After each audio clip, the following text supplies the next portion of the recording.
If you want to master soloing over the 2-5-1 progression, there's a really simple 5-step process to get you sounding absolutely incredible. And no, I'm not talking about simplifying the whole thing down to one major scale or using a whole bunch of fancy licks or anything like that. This method will actually get you playing the changes like a pro. And if you stick about to the end, I'll share a bonus step to elevate your solos even more. The first thing we need to do is build up the chord tones. So often when we're taught about improvising, we're taught in terms of scales or modes, and that's fine, but it's the chord tones that give our lines harmonic clarity and harmonic direction, so we need to make sure we can nail them. Start off by just playing the roots of each chord.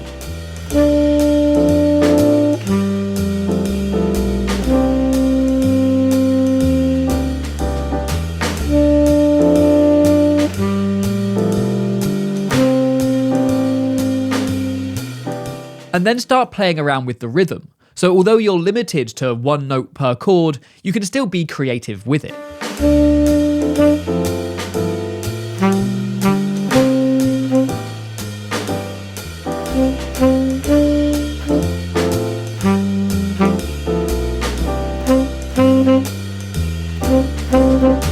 And then add in the thirds.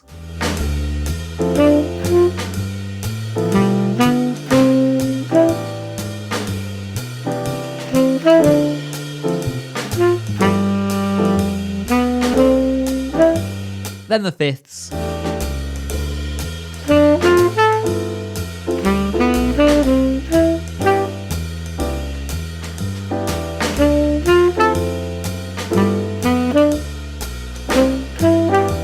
And finally the sevenths.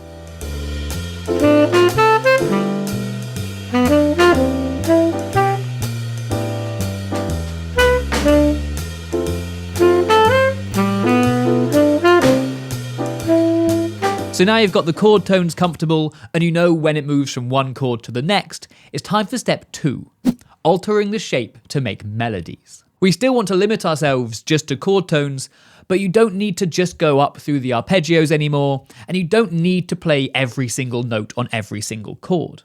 Play around with it and see what lines you can come up with.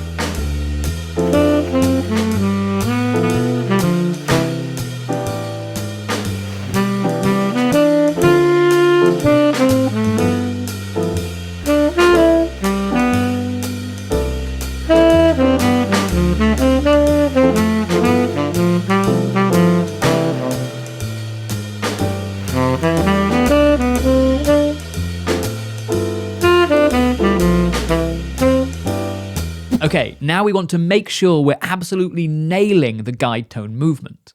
Now, guide tones are basically just super important chord tones, the 3rd and the 7th, and it's these notes that give the chord its sound. If I play a 2-5-1 on the piano, just using roots in my left hand and then those guide tones, the 3rd and 7th, in my right hand, it still sounds like a 2-5-1 progression, even though I've taken out some of the notes.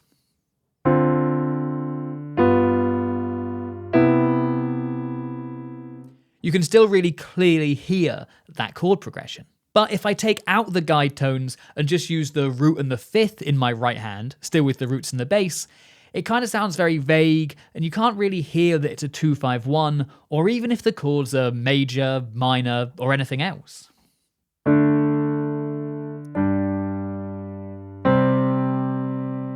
But the other important thing about guide tones is something called voice leading. Every single guide tone in a 2-5-1 progression moves really smoothly to the guide tones of the next chord. If I'm in C major, then my 2 chord is a D minor 7 with the guide tones of F and C. So we'd get a D in the bass, and F is the 3rd, C is the 7th. And then when I go to my 5 chord, which is G7, G in the bass, and that F that was the 3rd on my D minor, well, it's the 7th of my G7, right? So that can stay in the same place. And now I want the 3rd to be a B. Well, on a D minor 7, we had a guide tone that was a C, right? So that can just move down a semitone to get from the C to the B. So we get... And then for the 1 chord, C major 7, well, that B can stay in the same place because that's the 7th of my major 7 chord. and the F just has to move down a semitone to get to E, which is the third of C major. So then we get F moving down. So if I put the whole thing together, we get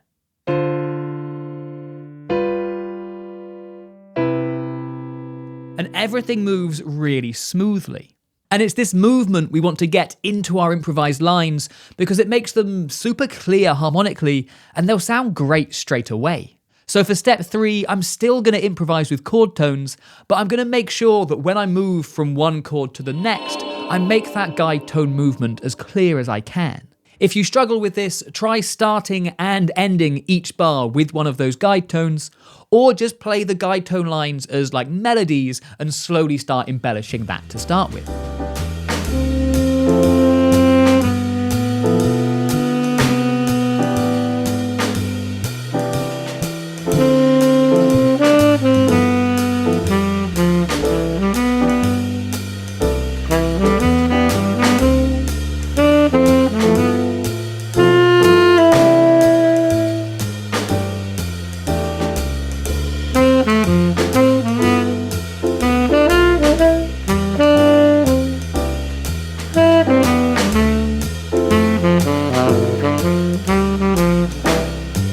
So by now, your line should be sounding super clear harmonically, and there's loads of really sick stuff you can do just with chord tones, but I know you want to start adding in some more notes, and that is exactly what step 4 is all about. We're going to add in some passing notes, notes that help us move from one chord tone to another. And the notes you can use for this are just the notes of whatever key you're in. So if you're playing a 2-5-1 in C major, use the notes in the C major scale. Still try to think in terms of chord tones and guide tone movement though, to avoid losing any of that progress you've made so far.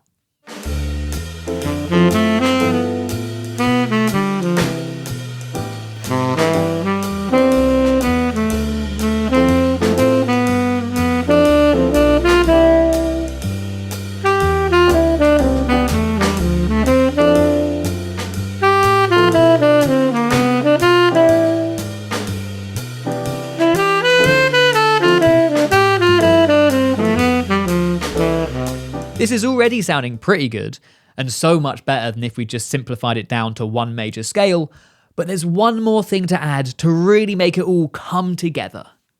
Chromaticism. For this 5th and final step, when you're moving between chord tones, try adding in some chromatic passing notes. Kind of like passing notes to your passing notes, if you get what I mean.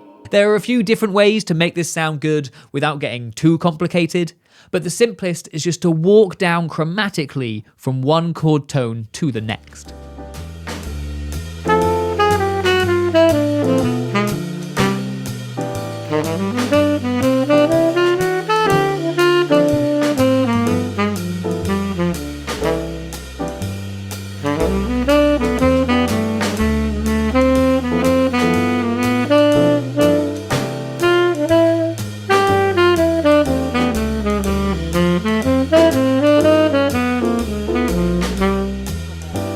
And with that, you've pretty much mastered the 2-5-1 progression. Now, it might take a while to get through this whole process, and I wouldn't move from one stage to the next until you're super comfortable with it. But by using this method, you're really going to level up your playing. Now, I did promise a bonus step if you stuck around this long, so here it is. Enclosures. You thought I was going to say something like tritone substitutions, right? Nah, enclosures is where it's at. Now, enclosures are a classic piece of jazz vocabulary where before playing a chord tone, you just play the notes that are either side of it. So if I was going to play a D on a G7, I'd play an E and a C beforehand. Or I could do it the other way around, still counts as an enclosure. And if you want to make it a chromatic enclosure, then it's the same idea, but rather than using notes from the major scale, you'd use notes that are a semitone either side of like your target note. So in this case, going for that D, I'd do an E flat and a C sharp beforehand. And using these enclosures, especially on the guide tones when you're moving from one chord to the next, is a great way to get that beboppy sort of sound.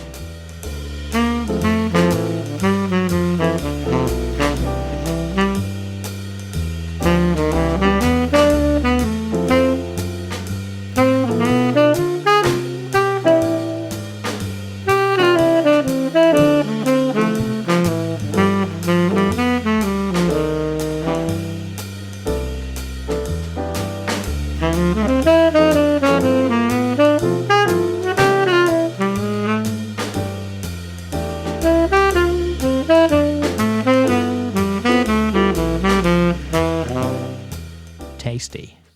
But now that you've mastered the 251, how can you keep your solos exciting and engaging the whole way through? Well, for that, check out this video next.